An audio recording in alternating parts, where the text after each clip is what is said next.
let us look at what happens when a dipole is in a electric field. So the electric field may be uniform or non-uniform. What if the electric field is uniform? What if the electric field is not uniform?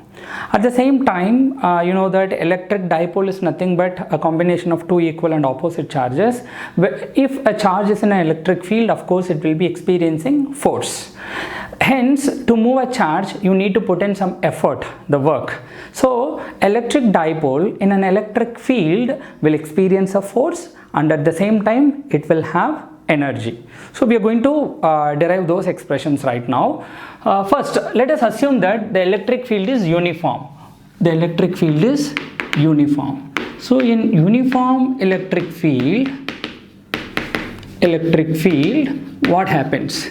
Suppose if the electric field is uniform, the condition is lines of force are parallel to each other.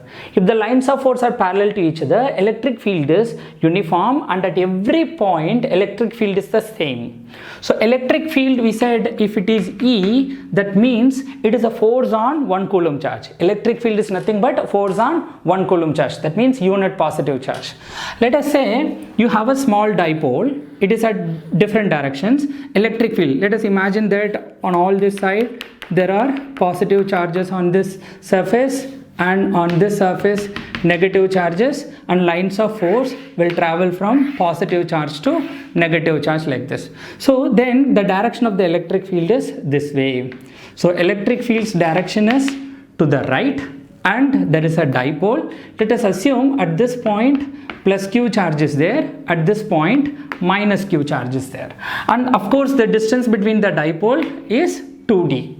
If E is electric field, force on 1 coulomb charge is E, force on 2 coulomb charge is 2E, force on q coulomb charge will be QE. Obviously this positive charge will be attracted towards this negative side along the direction of the field. So keep this thing in mind. Whenever a positive charge is in an electric field, that positive charge will experience a force towards the direction of the electric field or along the direction of the electric field. Then the force on this positive charge will be QE and is along the direction of the electric field. If the electric field is in this direction, here on negative charges will be there, here will be positive charges. Then this negative charge will experience the same force because its value is also Q. Then on this charge there will be QE force, but it will act in the opposite direction. Now you see two equal and opposite directional forces are acting on this dipole. Then this will produce a rotating effect. Then torque on this will be one of the forces into perpendicular distance. So force into perpendicular distance. One of the force will be QE. Perpendicular distance means between these two charges. Now there are two kinds of distances. Then you can consider this one distance between these two charge, between these two, then this distance. So which distance is perpendicular to it? This distance will be perpendicular to the direction of the force. Then you are going to consider this distance. So this distance means the direction between the direction of the electric field and direction of the dipole. Dipole direction is what? Dipole's direction is negative charge to positive charge, whereas electric field's direction is positive charge to negative charge. Then this is the direction of the dipole, this is the direction of the electric field, then this angle will be theta. Then this is 2d, this is theta, then this distance will be 2d cos theta, this distance will be 2d sin theta. Hence, the torque will be QE into 2d sin theta because force into perpendicular distance. Perpendicular distance is 2d sin theta. We know that Q into 2d is dipole moment, which is P. So which is P sin theta. So then torque is a vector quantity. How come this P sin theta will have a vector symbol? So this vector quantity, please keep this thing in mind. Torque is an axial vector. Torque is not a radial vector, it is an axial vector.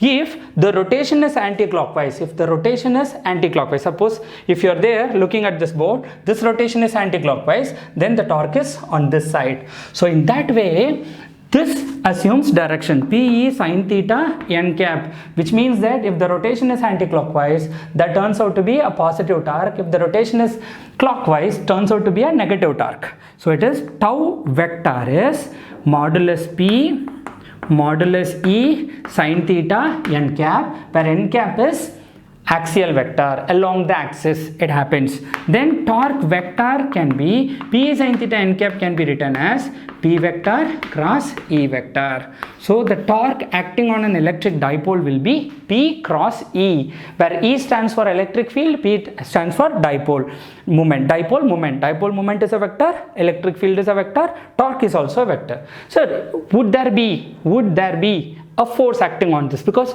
QE is the force acting to the right, QE is the force acting to the left, then the net force acting on this dipole will be 0.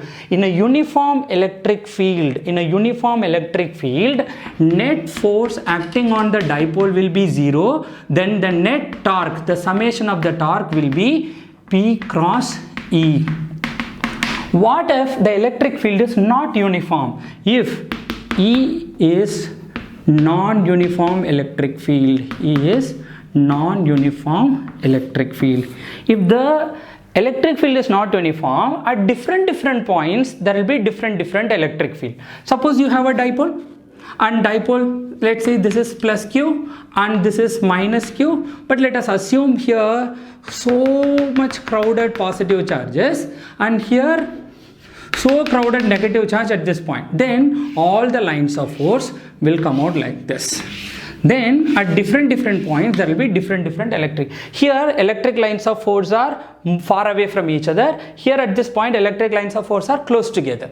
If electric field here is E1, electric field here will be E2.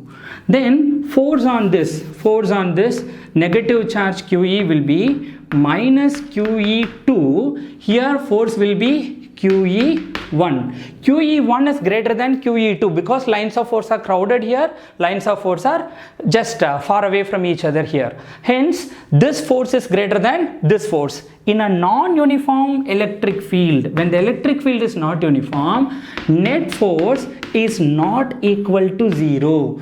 In a uniform electric field, dipole experiences only torque but no force. In a non-uniform electric field, there will still be torque, there will also be force. Hence, summation of force is also not 0, summation of the torque is also not 0. So, in a non-uniform electric field, in addition to torque, electric dipole experiences net force also. That will take the dipole toward the direction of the electric field. Of course, I need to mention the direction of the electric field lines and it will be like that.